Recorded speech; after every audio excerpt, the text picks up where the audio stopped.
I'm Andrew Woodhead. I'm a musician, composer, um, and I'm from South Yorkshire originally, but I live in Birmingham these days. I play with various projects. I have an electroacoustic project with trumpeter Aaron Diaz called Elder, where we sort of often collaborate with special guests.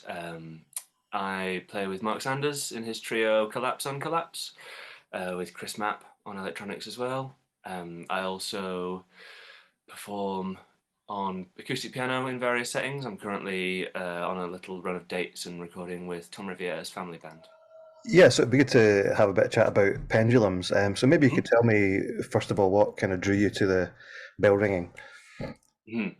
Yeah, well, I guess the project all came about when I was walking every day to college. I'd pass a bell tower that would sort of chime on the hour, and it was something that you didn't pay attention to at first, but then sort of gradually walking past it every day over a number of sort of years, there was something kind of weird in the sound of it that I really enjoyed, like the overtones of the bells, particularly. Like there was a kind of their harmonic series is completely sort of different to how like a lot of acoustic instruments are, for example. So they operate on a lot of minor intervals rather than major intervals. So there's this kind of like haunting sort of sound that I initially fell in love with, and I kind of transcribed the chime of that bell tower.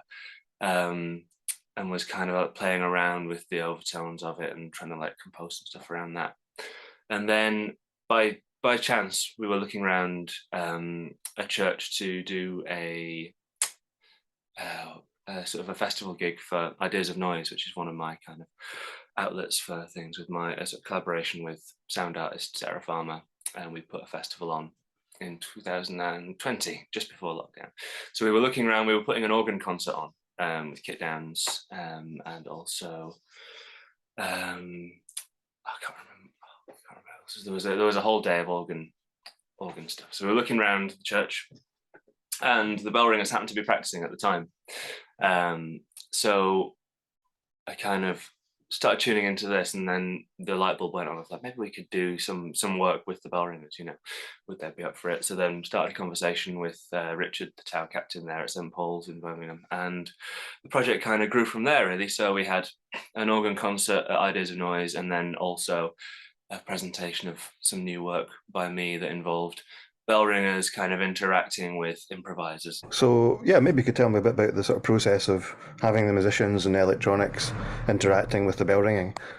Yeah, definitely. So one of the things that I was kind of falling in love with, as well as the overtones and the sound of the bells themselves, was actually when I was walking around towers, I was listening to the sort of the sounds of like English change ringing, which is a kind of phenomenon like really peculiar to the British Isles. It's not done in Europe particularly. There are some odd bits in Australia and America, but most other places have carillons which play tunes on bells. But the English tradition is to sort of play mathematical permutations on the bells and sort of have them change places in sequence. And it's from the 17th century, but it shares so much with like minimalist composition almost in a way. It's kind of super process based, and that kind of struck me as this sort of like absolutely fascinating kind of mathematical sequence and kind of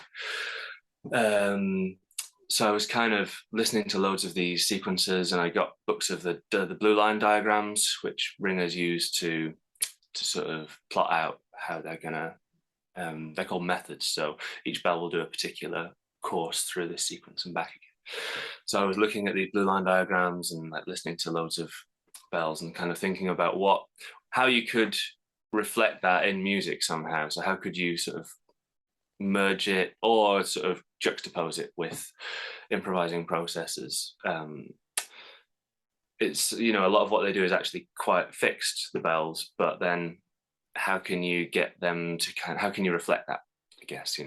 So some of the pieces were based on um, this idea of changing places in a sequence and using some of the bell ringers blue line diagrams, quite simple ones, but using them as a kind of a roadmap for improvising. So sometimes the musicians will be pretending to be a bell each in a tower almost, and they're kind of improvising around that in various loose and tight configurations of that kind of idea. Some of it is based on using these blue line diagrams as graphic score. So turning them on their side and turning them into a set of instructions that you kind of follow, like a sort of left to right roadmap. And then some of the pieces are kind of based on the sound of bells and their overtones and the partials that you get when they strike. So some of the more kind of through written, like compositional bits are actually kind of they're drawn from the overtones of a bell itself.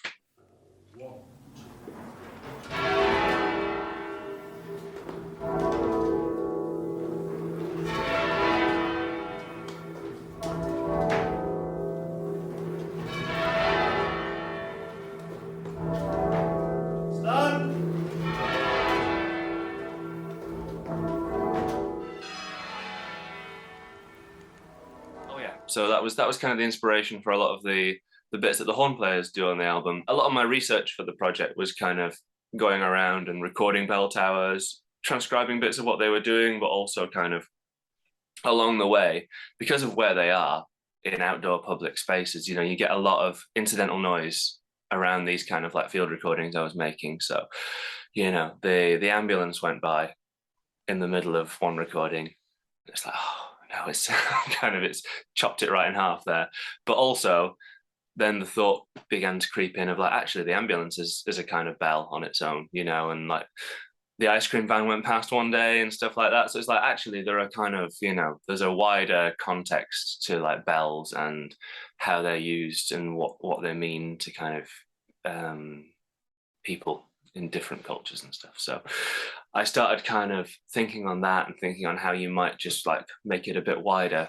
And that's where the kind of electronic element comes in really. Is it like it's me kind of live remixing a lot of these field recordings, which sometimes are bell towers, but they're sometimes ice cream vans and like, you know, pelican crossings and all these kind of things that kind of crept in and were kind of around the bell tower, because it's like they don't exist in isolation, you know, they're part of public life.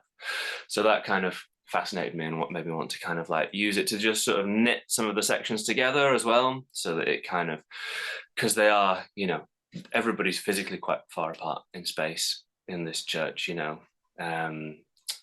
We have to run microphones from the tower down into the church, and then the musicians are kind of at the front. So it's kind of how you almost bridge that physical gap, and maybe there's a kind of like element of the electronics doing that, I think. So as for the Newcastle performance, maybe you could tell me a bit about how the piece has maybe evolved since the first time you did it, and what you've got planned for the Newcastle gig. Yeah, definitely. So it kind of evolves every time, I guess, a little bit as we get a little bit more familiar with the sort of some of these improvising systems, but also every church is unique on the tour, because all the churches actually ring in different keys. So some elements of the piece I'll have to like transpose for each particular gig, and there'll be sort of bits that are kind of like higher or lower in key. And every church also rings at a different speed, because the different sort of pitches of bell are heavier or lighter. So we did the recording, and the first couple of gigs we did with this were in Birmingham at St. Paul's, where it all started. So we were kind of quite familiar with the tempo of their bells. But then we did an album launch gig in London at St. Clement Danes, and their bells are about twice as heavy. So the speed of any of the bell elements of the piece were much, much slower. But that also, interestingly, kind of impacted on the speed I was counting in any other bits of improvising that didn't have bells with them. So the whole thing had this kind of like sludgy, almost kind of like real heavy kind of slowness to it that it didn't have in Birmingham. The piece is going to be a response to the venue in quite a literal way. So for each gig, we're actually using a band of local ringers in each church. So that's going to add to the kind of, I guess, uniqueness of each particular gig as well, and really link it to the place. So we're going to be working with a band of ringers from Newcastle led by Christopher King for this particular performance.